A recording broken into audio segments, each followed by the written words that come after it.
Hi hello ನಮಸ್ಕಾರ. ಇದು ಹೊಸ ಕತೆ. ನೀವಿನ್ನು ನಮ್ಮ ಚಾನಲ್ಗೆ ಸಬ್ಸ್ಕ್ರೈಬ್ ಆಗಿಲ್ಲ ಅಂದರೆ ಈ ಕೂಡಲೇ ಸಬ್ಸ್ಕ್ರೈಬ್ ಆಗಿ. ಈ ಕಥೆ ಓದಿ ನಿಮಗೆ ಸ್ವಲ್ಪ ಬೇಜಾರು ಅನ್ನಿಸ್ಬಹುದೇನೋ, ಆದರೆ ಕತೆ ಇರೋ ಹಾಗೆ ಬರ್ತಿದ್ದೀನಿ. ಅರ್ಜುನ್ ಬಾಗಿಲ ಬಳಿ ನಿಂತು ಒಂದು ಕ್ಷಣ ಉಸಿರು ತೆಗೆದುಕೊಳ್ತಾನೆ. ಅವನು ತಿರುಗಿ ಮೇಘಳ ಕಡೆ ನೋಡದೆ ಬಾಗಿಲಿನ ಕಡೆ ಹೆಜ್ಜೆ ಹಾಕ್ತಾನೆ. ಮೇಘ: ಎಲ್ಲಿಗೆ ಹೋಗ್ತಿದೀಯಾ? ಮಾತಾಡೋಣ. ಅರ್ಜುನ್: ಇಲ್ಲ ಮೇಘ, ಈಗ ಮಾತಾಡೋದಕ್ಕೆ ನಂಗೆ ಏನು ಉಳಿದಿಲ್ಲ. ನೀನು ಏನು ಹೇಳ್ಬೇಕಾಗಿರೋ ಸತ್ಯವನ್ನು ಹೇಳ್ಬಿಟ್ಟಿದೀಯಾ. ಈಗ ನನಗೆ ಸ್ವಲ್ಪ ಒಬ್ಬಂಟಿಯಾಗಿರ್ಬೇಕಂತ ಅನಿಸ್ತಾ ಇದೆ. ಮೇಘ: ದಯವಿಟ್ಟು ಹೀಗೆ ಹೋಗಬೇಡ ಅರ್ಜುನ್.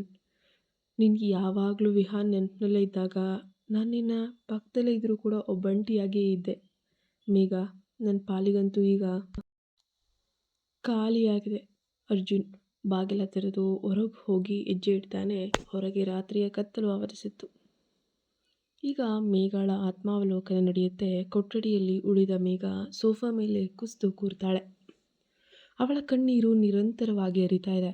ಮೇಘ: ನಾನು ಏನು ಮಾಡಿಬಿಟ್ಟೆ?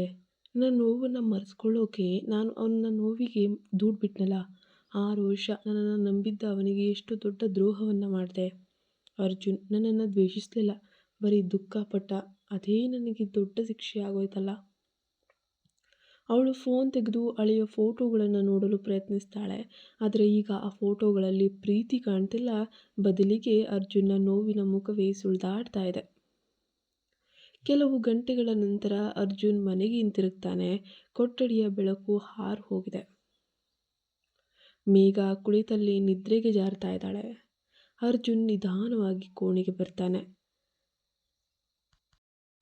ಮೇಘ ಎದ್ದೇಳು. ಮೇಘ ಕಣ್ತೆರೆದು ಅರ್ಜುನನ ನೋಡಿದ ತಕ್ಷಣ ಎದ್ದು ನಿಲ್ತಾಳೆ. ಅರ್ಜುನ್ ನೀನು ಬಂದೆ, ಕ್ಷಮಿಸು. ದಯವಿಟ್ಟು ನನ್ನನ್ನು ಬಿಟ್ಟು ಹೋಗಬೇಡ ಅರ್ಜುನ್. ಹೋಗ್ತಿಲ್ಲ, ಆದರೆ ಈ ಸುಳ್ಳು ಸಂಬಂಧ ಮುಂದುವರಿಸೋಕೆ ಸಾಧ್ಯ ಇಲ್ಲ. ಇಬ್ಬರು ಒಟ್ಟಿಗೆ ನೋವನ್ನು ಮುಂದುವರಿಸೋದು ಸರಿನೂ ಅಲ್ಲ. ಮೇಘ: ನನಗೆ ಸಮಯ ಕೊಡು ಅರ್ಜುನ್. ಈಗ ನಾನು ಸತ್ಯ ಹೇಳಿದ್ದೀನಿ. ಇನ್ಮೇಲೆ ನಾನು ಪ್ರಯತ್ನ ಮಾಡ್ತೀನಿ ನಿನಗೋಸ್ಕರ, ಈ ಸಂಬಂಧಕ್ಕೋಸ್ಕರ. ಅರ್ಜುನ್: ಪ್ರೀತಿಗೆ ಪ್ರಯತ್ನ ಬೇಕಿಲ್ಲ ಮೇಘ, ಅದು ಸಹಜವಾಗಿ ಬರಬೇಕು. ನೀನು ನನ್ನನ್ನು ಮದುವೆಯಾದಾಗ ನಿನ್ನ ಮನಸ್ಸಿನಲ್ಲಿ ವಿಹಾನ್ ಇದ್ದ. ಇವತ್ತು ಸತ್ಯ ಹೇಳಿದ ಮೇಲೆ ನಿನ್ನ ಮನಸ್ಸಿನಲ್ಲಿ ಈಗ ನನ್ನ ಬಗೆಗಿನ ತಪ್ಪಿನ ಭಾವನೆ ಇದೆ, ಪ್ರೀತಿ ಮಾತ್ರ ಇಲ್ಲ. ಈ ಬಲವಂತದ ಸಂಬಂಧ ನಂಗೆ ಬೇಡ ಅನಿಸುತ್ತೆ. ನೀನು ನನ್ನ ಜೀವನದ ಕಂಡ್ಕೋ, ನಾನು ಸತ್ಯ ಜೊತೆ ಬದುಕು ಕಲಿತೀನಿ. ಅರ್ಜುನ್ ಒಂದು ಸಣ್ಣ ಬ್ಯಾಗನ್ನು ತೆಗೆದುಕೊಂಡು ಅದರಲ್ಲಿ ಅಗತ್ಯ ವಸ್ತುಗಳನ್ನು ತುಂಬ್ತಾ ಇದ್ದಾನೆ.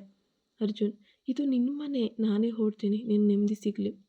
ಅರ್ಜುನ್ ಹೊರಡಲು ಸಿದ್ಧನಾಗ್ತಾನೆ. ಮೇಘ ಈಗ ಅರ್ಜುನನ್ನು ಕಳೆದುಕೊಳ್ಳುವ ನೋವಿನಲ್ಲಿ ಸಂಪೂರ್ಣವಾಗಿ ಮುಳುಗೋಗಿದ್ದಾಳೆ. ಅರ್ಜುನ್ ಅಡುಗೆ ಮನೆಯಲ್ಲಿ ನಿಂತಿದ್ದಾನೆ. ಅವನ ಕೈಗಳು ಪಾಸ್ತಾ ತಯಾರಿಕೆಯಲ್ಲಿ ನಿರತವಾಗಿವೆ. ಮನಸ್ಸು ಮಾತ್ರ ಮೇಘಳ ಸುತ್ತ ಗಿರಿಕಿ ಹೊಡೆಯುತ್ತಿದೆ. ಅರ್ಜುನ್ ನಿಧಾನವಾಗಿ ಬೆಳ್ಳುಳ್ಳಿ ಕತ್ತರಿಸ್ತಿದ್ದ. ಅದರ ವಾಸನೆ ಅವನಿಗೆ ನೆಮ್ಮದಿ ಕೊಡಬೇಕಿತ್ತು, ಆದರೆ ಮನಸ್ಸು ಭಾರವಾಗಿದೆ. ಕೆಲವು ದಿನಗಳಿಂದ ಮೇಘ ಬದಲಾದಂತೆ ಅನ್ನಿಸ್ತಾ ಇದೆ. ಅವಳ ನಗು ಕಣ್ಣುಗಳವರೆಗೆ ತಲುಪ್ತಾ ಇಲ್ಲ. ಅವಳು ಪಕ್ಕದಲ್ಲಿದ್ದರೂ ಎಲ್ಲೋ ದೂರದಲ್ಲಿದ್ದಂತೆ ಭಾಸವಾಗ್ತಿದೆ. ಇಲ್ಲ, ಹಾಗಾಗೋಕ್ಕೆ ಸಾಧ್ಯನೇ ಇಲ್ಲ. ಅರ್ಜುನ್ ತನ್ನೊಳಗೆ ಸಮಾಧಾನ ಮಾಡಿಕೊಂಡ. ಅವಳು ನನ್ನನ್ನು ಪ್ರೀತಿಸ್ತಾಳೆ. ಬಹುಶಃ ಆಫೀಸಿನ ಟೆನ್ಷನ್ ಇರಬಹುದು ಅಷ್ಟೇ. ಇಲ್ಲಾಂದರೆ ಅವಳು ನನ್ನನ್ನು ಮದುವೆಯಾಗ್ತಿರ್ಲಿಲ್ಲ ಅಲ್ವಾ. ಅವನು ಸಾಸ್ಗೆ ಟೊಮೊಟೊ ಹಾಕಿ ಸಣ್ಣಗೆ ಕುದಿಯಲು ಬಿಟ್ಟ. ಕುದಿಯುವ ಸಾಸ್ನಂತೆ ಅವನ ಮನಸ್ಸಿನಲ್ಲಿಯೂ ಕೂಡ ಅನುಮಾನಗಳ ಕಿಚ್ಚು ಸಣ್ಣಗೆ ಉರಿತಾ ಇದೆ. ಅವಳು ನಿಜವಾಗಿಯೂ ಪ್ರೀತಿಸ್ತಾಳೆಯೇ? ಈ ಪ್ರಶ್ನೆ ಅವನನ್ನು ಕಾಡ್ತಿದೆ. ಆ ರಾತ್ರಿ ಅವಳು ನಿದ್ರೆಯಲ್ಲಿ ಯಾರನ್ನೋ ಇನ್ನೊಂದು ಹೆಸರಿನಿಂದ ಕರೆದಿದ್ದು ನೆನಪಿಗೆ ಬಂತು. ವಿಹಾನ್ ಆ ಹೆಸರು ಕೇಳಿದಾಗ ಅವನ ಹೃದಯ ಒಡೆದು ಹೋಗುತ್ತೆ. ಆದರೂ ಅದನ್ನು ಕನಸು ಅಂತ ನಿರ್ಲಕ್ಷಿಸಿದ್ದ. ಅರ್ಜುನ್ ಒಂದು ಸ್ಪೆಷಲ್ ವೈನ್ ಬಾಟಲ್ನ ತೆಗೆದು, ಬಹುಶಃ ಇವತ್ತು ರಾತ್ರಿ ಎಲ್ಲವೂ ಸರಿ ಹೋಗ್ಬೋದು. ಚೆನ್ನಾಗಿ ಊಟ, ಸ್ವಲ್ಪ ವೈನ್, ನಂತರ ಶಾಂತವಾಗಿ ಮಾತಾಡಿದ್ರೆ ಆಗ ಅವಳು ಎಲ್ಲವನ್ನ ಹೇಳ್ತಾಳೆ. ಅವನ ಮನಸ್ಸಿನಲ್ಲಿ ಒಂದು ಮೌನವಾದ ಆಸೆ ಇದೆ. ನನ್ನ ಪ್ರೀತಿ, ನನ್ನ ಕಾಳಜಿ ಅವಳನ್ನು ಕಣ್ತೆರೆಸುತ್ತೆ. ನನ್ನ ತಾಳ್ಮೆ ಒಂದು ದಿನ ಅವಳ ಮನಸ್ಸನ್ನು ಗೆಲ್ಲುತ್ತೆ ಅಂತ ನಾನು ನಂಬ್ತೀನಿ. ಅವನು ಸಲಾಡ್ಗೆ ಡ್ರೆಸ್ಸಿಂಗ್ ಮಾಡ್ತಾ ಹಳೆಯ ನೆನಪುಗಳನ್ನು ಮರುಕಳಿಸ್ತಾ, ಅವಳು ನಕ್ಕಿದ್ದ ಕ್ಷಣಗಳು, ಜೊತೆಯಾಗಿದ್ದ ಸುಂದರ ಸಂಜೆಗಳು, ಅವುಗಳೆಲ್ಲ ಕೂಡ ನಿಜವೇ ಆಗಿರಬೇಕು. ಈ ಸುಂದರ ನೆನಪುಗಳು ಸುಳ್ಳಾಗಿರಲು ಸಾಧ್ಯವೇ ಇಲ್ಲ. ನಾನು 6 ವರ್ಷದಿಂದ ಅವಳಿಗೋಸ್ಕರ ಕಾಯ್ತಾ ಇದ್ದೀನಿ. ಇನ್ನು ಮುಂದೇನು ಕಾಯ್ತೀನಿ. ನನ್ನ ಪ್ರೀತಿ ಸತ್ಯ. ಅರ್ಜುನ್ ಮೇಜಿನ ಮೇಲೆ ಮೇಣದ ಬತ್ತಿಗಳನ್ನು ಹಚ್ಚಿದ್ದ. ಮಂದವಾದ ಬೆಳಕು ಕೋಣೆಗೆ ವಿಶೇಷವಾದ ವಾತಾವರಣವನ್ನು ತಂದಿತ್ತು. ಎಲ್ಲವನ್ನು ಅಚ್ಚುಕಟ್ಟಾಗಿ ಜೋಡಿಸಿದ್ದ. ಎಲ್ಲವೂ ಪರ್ಫೆಕ್ಟ್ ಆಗಿರಬೇಕು. ಇವತ್ತು ರಾತ್ರಿ ಅವಳು ನನ್ನ ಪ್ರೀತಿಯನ್ನು ಅನುಭವಿಸ್ಬೇಕು. ನಾನು ಅವಳಿಗಾಗಿ ಏನು ಬೇಕಾದರೂ ಮಾಡ್ತೀನಿ. ಅವಳು ಸಂತೋಷವಾಗಿದ್ದರಷ್ಟೇ ಸಾಕು. ಅವನ ಹೃದಯದಲ್ಲಿ ಒಂದು ಭಾರವಾದ ಮೌನ ಇದೆ. ಅವನು ತನ್ನನ್ನು ತಾನು ನಂಬಿಸಲು ಪ್ರಯತ್ನಿಸ್ತಿದ್ದಾನೆ. ಆದರೆ ಆಳವಾದ ಒಂದು ಕೈ ಸತ್ಯ ಕಾಡ್ತಾ ಇದೆ. ಇಷ್ಟೊಂದು ಪ್ರೀತಿಸಿದ ನನ್ನನ್ನು ಅವಳು ಎಂದಿಗೂ ಪ್ರೀತಿಸಲಿಲ್ವೇ? ಇಲ್ಲ. ಅರ್ಜುನ್ ತನ್ನನ್ನು ಸಮಾಧಾನ ಪಡಿಸ್ಕೊಂಡ. ಇವತ್ತು ರಾತ್ರಿ ಎಲ್ಲವೂ ಬದಲಾಗುತ್ತೆ. ಅವಳು ನನ್ನ ಪ್ರೀತಿಯನ್ನು ಅರ್ಥ ಮಾಡ್ಕೊಳ್ತಾಳೆ. ಅವಳು ನನ್ನ ಕೈ ಹಿಡಿದು ಅರ್ಜುನ್, ನಾನು ನಿನ್ನನ್ನು ಪ್ರೀತಿಸ್ತೇನೆ ಅಂತ ಹೇಳ್ತಾಳೆ. ಆ ಮಾತುಗಳು ನನ್ನನ್ನು ಒಂದು ನೆಮ್ಮದಿಗೆ ತಲುಪುವಂತೆ ಮಾಡ್ತವೆ ಅಂತ ಭಾವಿಸ್ತಾನೆ. ಅವನು ಅಡುಗೆಗೆ ಕೊನೆಯ ಒಂದು ಸ್ಪರ್ಶವನ್ನು ನೀಡ್ತಾ ಇದ್ದಾನೆ. ಆದರೆ ಅವನ ಕಣ್ಣುಗಳು ಪದೇ ಪದೇ ಬಾಗಿಲನ್ನೇ ನೋಡ್ತಾವೆ. ಮೇಘ ಬರುವ ಸಮಯ ಆಗಿದೆ. ಆತಂಕ ಮತ್ತು ಆಶಾವಾದದ ಮಿಶ್ರಣದಲ್ಲಿ ಅವನು ಮೌನವಾಗಿ ಕಾಯ್ತಾ ಇದ್ದಾನೆ. ತನ್ನ ಪ್ರೀತಿ ಅವಳ ಮನಸ್ಸನ್ನು ಗೆಲ್ತದೆ ಎಂಬ ಸಣ್ಣ ಒಂದು ಆಸೆ. ರಾತ್ರಿ 1 ಗಂಟೆ. ಮನೆ ಸಂಪೂರ್ಣ ಮೌನದಲ್ಲಿ ಮುಳುಗಿದೆ. ಅರ್ಜುನ್ ಗಾಢ ನಿದ್ರೆಯಲ್ಲಿದ್ದ. ಮೇಘ ಕೋಣೆಯ ಒಂದು ಮೂಲೆಯಲ್ಲಿ ಸಣ್ಣ ಟ್ರಾವೆಲ್ ಬ್ಯಾಗನ್ನು ತೆರೆದು ಕುಳಿತಿದ್ದಾಳೆ.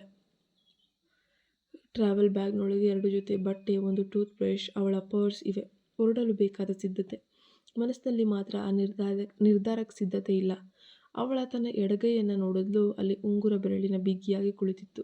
ಈ ಮದುವೆಯ ಉಂಗುರ ಅವಳನ್ನು ಅರ್ಜುನ್ನೊಂದಿಗೆ ಕಟ್ಟು ಹಾಕಿದ್ದ ಒಂದು ಲೋಹದ ಸರಪಳಿಯಂತೆ ಭಾಸ ಆಯಿತು. ಉಂಗುರ ಚಿಕ್ಕದಾಗಿದ್ದರೂ ಅದರ ಭಾರ ಅವಳಿಗೆ ಇಡೀ ದೇಹದ ಮೇಲೆ ಒತ್ತುತ್ತಿದ್ದಂತೆ ಅನ್ನಿಸ್ತಾ ಇತ್ತು.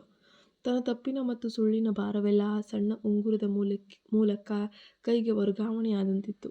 ಈಗ ಹೊರಟು ಹೋಗಬೇಕು. ಈ ಸುಳ್ಳು ನಾಟಕ ಸಾಕು. ಅರ್ಜುನ್ಗೆ ಇನ್ನಷ್ಟು ನೋವು ಕೊಡುವುದಕ್ಕಿಂತ ಈ ರಾತ್ರಿ ಎಲ್ಲ ಮುಗಿದು ಹೋಗಲಿ ಅಂತ ಅವಳು ಯೋಚನೆ ಮಾಡಿದ್ಲು. ಮೇಘ ಉಂಗುರವನ್ನು ತೆಗೆಯಲು ಪ್ರಯತ್ನಿಸಿದ್ಲು. ಆದರೆ ಅದು ಬರದೆ ಅಲ್ಲೇ ಗಟ್ಟಿಯಾಗಿ ಕುಳಿತುಕೊಂಡ್ಬಿಡ್ತು. ಅವಳ ಬೆರಳು ಊದಿಕೊಂಡಿದೆಯೋ ಅಥವಾ ಉಂಗುರ ಅವಳ ಕೈಗೆ ಅಂಟಿಕೊಂಡಿದೆಯೋ ಗೊತ್ತಾಗಲಿಲ್ಲ. ಕೊನೆಗೆ ಸ್ವಲ್ಪ ಎಣ್ಣೆಯನ್ನು ಬಳಸಿ ಅದನ್ನು ಹೊರಗೆಳೆಯಲು ಯತ್ನಿಸಿದ್ಲು.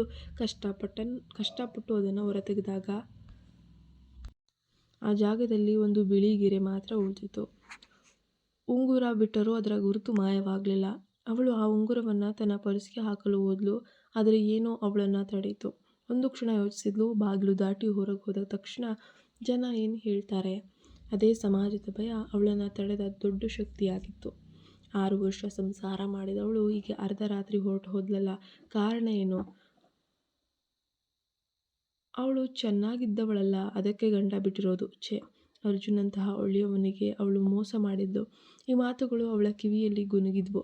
ಅವಳ ಬದುಕಿನ ಕತೆ 4 ಜನರ ಬಾಯಿ ಮಾತಿಗೆ ಸಿಕ್ಕಿ ಬೀಳುವುದು ಅವಳಿಗೆ ಇಷ್ಟ ಇರಲಿಲ್ಲ. ಒಬ್ಬ ಹೆಣ್ಣು ರಾತ್ರೋರಾತ್ರಿ ಗಂಡನನ್ನು ಬಿಟ್ಟು ಹೋದರೆ ಸಮಾಜದ ನ್ಯಾಯಾಲಯದಲ್ಲಿ ಆ ಹೆಣ್ಣೆ ತಪ್ಪಿತಸ್ಥಳಾಗಿ ನಿಲ್ತಾಳೆ ಎಂಬ ಕಠಿಣ ಸತ್ಯ ಅವಳಿಗೆ ತಿಳಿದಿತ್ತು. ಅರ್ಜುನ್ನ ನೋವು ಮಾತ್ರವಲ್ಲ, ಇಡೀ ಪ್ರಪಂಚವೇ ಅವಳನ್ನು ಪ್ರಶ್ನಾರ್ಥಕ ಚಿಹ್ನೆಯಿಂದ ನೋಡುತ್ತದೆ ಎಂಬ ಅರಿವು ಅವಳನ್ನು ಸೆರೆ ಹಿಡಿದಿತ್ತು. ಬ್ಯಾಗ್ ಹೆಗಲಿಗೆ ಹಾಕ್ಕೊಂಡು ಅವಳು ನಿಧಾನವಾಗಿ ಹೊರಬಾಗಿಲಿನ ಕಡೆ ಹೆಜ್ಜೆ ಇಟ್ಲು. ಪ್ರತಿ ಹೆಜ್ಜೆಯೂ ಭೂಮಿಯ ಗುರುತ್ವಾಕರ್ಷಣೆಗೆ ವಿರುದ್ಧವಾಗಿ ನಡೆಯುತ್ತಿರುವಂತೆ ಭಾರವಾಗಿತ್ತು. ಬಾಗಿಲಿನ ಮುಂದೆ ನಿಂತು ಹೊರಗೆ ಕೇಳಿಸ್ತಿದ್ದ ಮೌನವನ್ನು ಆಲಿಸಿದ್ಲು. ಕೇವಲ ಒಂದು ತಿರುವು, ಬಾಗಿಲು ತೆರೆಬೇಕು, ಹೊರಗೆ ಹೆಜ್ಜೆ ಇಡಬೇಕು. ಆದರೆ ಅವಳ ಕಾಲುಗಳು ನೆಲಕ್ಕೆ ಅಂಟಿಕೊಂಡು ಚಲಿಸದಂತಾದವು. ಈಗ ಆ ಬೆರಳಿನಿಂದ ಆ ಉಂಗುರದ ಭಾರ ಇಳಿದು ಅವಳ ಆತ್ಮದ ಮೇಲೆ ಕೂತಂತೆ ಅನ್ನಿಸ್ತು. ಸಮಾಜದ ನಿಂದನೆ, ತೀರ್ಪು ಅವಳನ್ನು ಒಂದು ಗೋಡೆಯಂತೆ ತಡೆದು. ಮೇಘ ಕಣ್ಣೀರು ಹಾಕುತ್ತಾ ನಿಧಾನವಾಗಿ ಮರಳಿ ಬಂದ್ಲು. ಬ್ಯಾಗನ್ನು ಮತ್ತೆ ಕೋಣೆಯ ಮೂಲೆಯಲ್ಲಿ ಇರಿಸಿದ್ಲು. ಅವಳು ಕಳೆದುಕೊಂಡಿದ್ದ ವಿಹಾನ್ ಮತ್ತು ಈಗ ಕಳೆದುಕೊಳ್ಳಲು ಸಿದ್ಧಳಾಗಿದ್ದ ಅರ್ಜುನ್, ಇಬ್ಬರ ನಡುವೆ ಅವಳು ಸಂಪೂರ್ಣವಾಗಿ ಸಿಕ್ಕಿಬಿದ್ದಿದ್ಲು. ಬೆರಳು ಖಾಲಿಯಾಗಿದೆ, ಆದರೆ ಅವಳು ಇನ್ನಷ್ಟು ಬಂದಿಯಾಗಿರುವಂತೆ ಭಾಸವಾಯಿತು. ಆ ರಾತ್ರಿ ಅವಳು ಹೊರಡಲು ವಿಫಲರಾದ್ಲು. ಸಮಾಜ ಮತ್ತು ಮದುವೆಯ ಭಾರ ಅವಳನ್ನು ಗಟ್ಟಿಯಾಗಿ ಹಿಡ್ಕೊಂಡ್ಬಿಡ್ತು. ಅಕ್ಟೋಬರ್ ರಾತ್ರಿ 8. ಹೊಸ ಜಾಗ, ಹೊಸ ಮೌನ. ಮೂಲೆ ಮನೆಯ ಈ ಬಾಡಿಗೆ ರೂಮ್ನಲ್ಲಿ ಈಗ ನಾನೊಬ್ಬಳೆ. ಹೊರಗೆ ವಾಹನಗಳ ಸಣ್ಣ ಸದ್ದು, ಒಳಗಡೆ ನನ್ನ ಮನಸ್ಸಿಗೆ ಭಾರವಾದ ನಿಶ್ಶಬ್ದತೆ. ಅರ್ಜುನನ್ನು ಬಿಟ್ಟು ಬಂದಿದ್ದೀನಿ. 6 ವರ್ಷಗಳ ಆ ಬಂಧನದಿಂದ ಕೊನೆಗೂ ಹೊರಬಂದೆ. ಬೆಳಗ್ಗೆ ಸೃಜನಾತ್ಮಕ ಬರವಣಿಗೆಯ ತರಗತಿಗೆ ಹೋದೆ. ಮೊದಲ ದಿನ, ಹೊಸ ಜನ, ಹೊಸ ಮಾತುಗಳು. ನಾನು ಯಾರೋ ಒಬ್ಬಳು ಹೊಸಬಳು ಅಷ್ಟೇ. ಯಾರಿಗೂ ಗೊತ್ತಿಲ್ಲ ನನ್ನ ಹಳೆಯ ಕತೆ ಏನು ಅಂತ. ಅಲ್ಲಿ ಎಲ್ಲರೂ ನನ್ನನ್ನು ಮೇಘ ಅಂತ ಕರೆದ್ರು. ಯಾರ ಪತ್ನಿ ಅಂತ ಅಲ್ಲ. ಒಂದು ಕ್ಷಣ ಹೌದು, ನಾನು ಕೇವಲ ಮೇಘ ಅಷ್ಟೇ. ಆ ಕ್ಷಣದ ಸ್ವಾತಂತ್ರ್ಯದ ಭಾವನೆ ಇತ್ತು. ಅದು ಒಂದು ತಣ್ಣನೆಯ ಗಾಳಿಯ ಮುಖಕ್ಕೆ ತಾಗಿದಂತೆ ನಿರಾಳವೆನಿಸ್ತು. ಆದರೆ ರಾತ್ರಿ ಆದಂತೆ ಆ ಹೊಸ ಜಾಗ ಮತ್ತೊಂದು ರೀತಿ ಭಯಾನಕ ಅನ್ನಿಸ್ತಾ ಇತ್ತು. ಪಕ್ಕದಲ್ಲಿ ಅರ್ಜುನ್ನ ಉಸಿರು ಕೇಳಿಸ್ತೇ ಇರೋದು, ಕೋಣೆಯಲ್ಲಿ ಕಾಫಿ ಕಪ್ಗಳನ್ನು ಸರಿಪಡಿಸುವ ಅವನ ಅಭ್ಯಾಸದ ಸದ್ದು ಕೇಳಿಸ್ತೇ ಇರೋದು.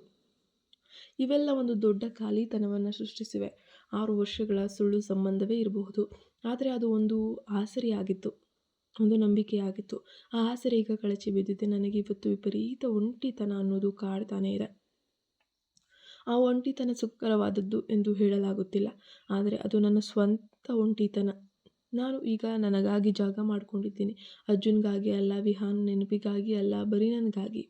ಈ ಹೊಸ ದಾರಿ ತುಂಬಾ ಕಷ್ಟಕರವಾಗಿದೆ. ಬೆಳಗಿನ ಸ್ವಾತಂತ್ರ್ಯದ ಸಣ್ಣ ಕಿರಣ, ರಾತ್ರಿಯ ಆ ಗಾಢವಾದ ಏಕಾಂತದ ಕತ್ತಲು, ಈ ಎರಡೂ ಭಾವನೆಗಳ ನಡುವೆ ನಾನು ನನ್ನನ್ನು ಹುಡುಕೊಳ್ಳಬೇಕು. ಈ ಸಣ್ಣ ರೂಮಿನಲ್ಲಿ ಕುಳಿತುಕೊಂಡು ನನ್ನ ಕಥೆಯನ್ನು ಬರೆಯಲು ಪ್ರಯತ್ನಿಸ್ತೇನೆ. ನಿಜವಾದ ನೋವಿನ, ಅದೇ ಸತ್ಯದ ಕತೆ. ಬಹುಶಃ ನನ್ನ ಕತೆ ಶುರುವಾಗಿದ್ದೇ ಈಗ. ಈಕೆ ತೆಗೆದುಕೊಂಡ ನಿರ್ಧಾರ ಅದೆಷ್ಟು ಸರಿ ಗೊತ್ತಿಲ್ಲ. ಬಲವಂತದ ಮದುವೆ ಅಥವಾ ಇಷ್ಟವಿಲ್ಲದವರ ಜೊತೆ ನಾಟಕ ಮಾಡಿಕೊಂಡು ಬದುಕೋಕ್ಕಾಗಲ್ಲ, ಅಥವಾ ಅವರ ಜೀವನಕ್ಕೆ ಮುಳ್ಳಾಗೂ ಇರೋಕ್ಕಾಗಲ್ಲ. ಈಕೆ ಮಾಡಿದ್ದು ಸರಿಯೋ ತಪ್ಪೋ ಗೊತ್ತಿಲ್ಲ. ನಿಮ್ಮ ಅಭಿಪ್ರಾಯನೂ ಕಮೆಂಟ್ ಮೂಲಕ ತಿಳಿಸಿ. ನಮ್ಮ ಚಾನಲ್ಗೆ ಸಬ್ಸ್ಕ್ರೈಬ್ ಆಗಿ. ಈ ಕೂಡಲೇ ಪಕ್ಕದಲ್ಲೇ ಕಾಣೋ ಬೆಲ್ ಐಕನ್ನ ಪ್ರೆಸ್ ಮಾಡೋದ್ರಿಂದ ನಾನು ಹಾಕೋ ಮೊದಲ ವಿಡಿಯೋ ನೋಟಿಫಿಕೇಶನ್ ನಿಮಗೆ ಬಂದು ತಲುಪುತ್ತೆ. ಧನ್ಯವಾದಗಳು.